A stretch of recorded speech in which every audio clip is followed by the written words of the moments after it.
la balade à Épinal. Qui pouvait s'en occuper autre que le professeur natif d'Épinal? Mon Jean-Seb, emmène-nous dans ta ville, vas-y, montre-moi. Oui, parce que depuis quelques mois, années maintenant, on me raille beaucoup sur les Vosges, en disant oui, oh les Vosges, notamment Vincent hein, quand même.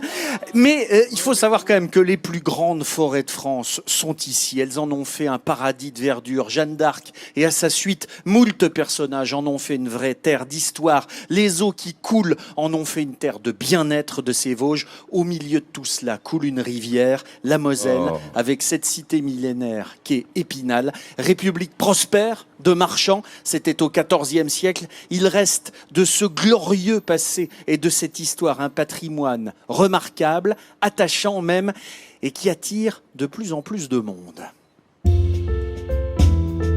D'Épinal, on en connaît surtout ses images. Ces estampes populaires qui autrefois servaient à diffuser les nouvelles au plus grand nombre. Mais la cité vosgienne renferme bien d'autres richesses disséminées à travers la ville. Depuis sa naissance, il y a 1000 ans de cela, et tout commence justement par une image, de carte postale celle-là. En plein centre-ville, au fil du sillon harmonieux de la Moselle, flâner est le moyen idéal de profiter d'un moment de contemplation. Ici, la Moselle s'écoute, se pare de jolis reflets, et à la faveur d'un jet d'eau, rayonne un arc-en-ciel. Et même lorsque le ciel se couvre, les Spinaliens ne s'éloignent jamais de leur fleuve préféré. Jacques, Yves et Constance, 3 regards, 3 guides, 3 passionnés d'Épinal. Pour la Benjamine, tout a débuté par un coup de foudre. Originaire de Chartres, Constance est venue ici pour ses études et n'est plus jamais repartie. Ce qui l'a séduite, c'est le cadre privilégié qui l'entoure. Épinal est dans une plaine et dans un creux où il y a la Moselle qui passe et en fait, on est entouré de verdure. Et ça donne du coup beaucoup plus de charme à la ville, comme si on était à la campagne alors que c'est quand même la plus grande ville des Vosges. En un mot, ça fait qu'on s'y sent bien. Il y a un endroit particulier où Constance aime se retrouver. Dans les entrailles de la cité, la rue du Chapitre arbore de nombreuses façades colorées. Un plaisir des yeux pour certains et un attrait historique pour d'autres. Lorsqu'il traverse le quartier, Jacques, lui, ne peut s'empêcher de s'arrêter au pied de ces bâtisses âgées de 4 siècles sur lesquelles on peut observer différents blasons. Preuve qu'autrefois vivaient ici des femmes de la haute bourgeoisie. Plus exactement, des chanoinesses. Et loin de vivre une vie monacale austère, ces religieuses côtoyaient le monde extérieur. Une situation qui mettait de temps à autre la foi des nonnes à rude épreuve.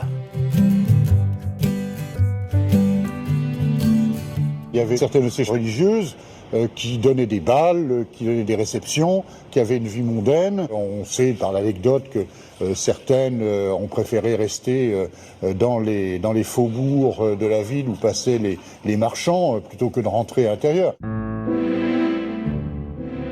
Jacques poursuit son chemin jusqu'à une place qui partage son nom avec un autre haut lieu touristique parisien, celui-là, la place des Vosges. Alors oui, c'est vrai, ses dimensions sont plus petites que celles de sa grande sœur, mais tout de même, elle révèle de nombreux atouts. Salut Guy. Salut Jacques, comment c'est? D'abord, c'est le cœur battant d'Épinal, le lieu de tous les rendez-vous. Un événement festif, un simple moment de partage entre amis, la place des Vosges est le point de rencontre idéal. Mais elle réunit surtout les plus beaux bâtiments de la ville, des hôtels particuliers bâtis entre le XVe et le XVIIIe siècle, souvent sculptés dans le grès de la région.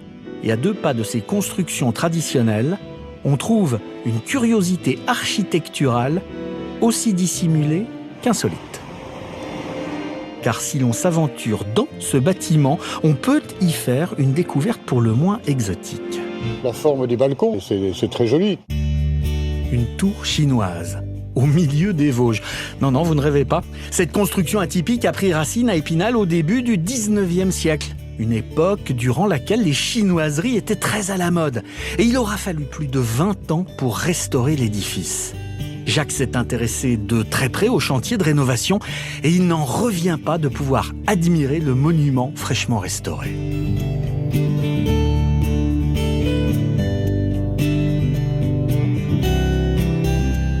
Si on m'avait dit il y a 25 ans qu'on la reconstruirait comme ça, j'aurais pas cru du tout.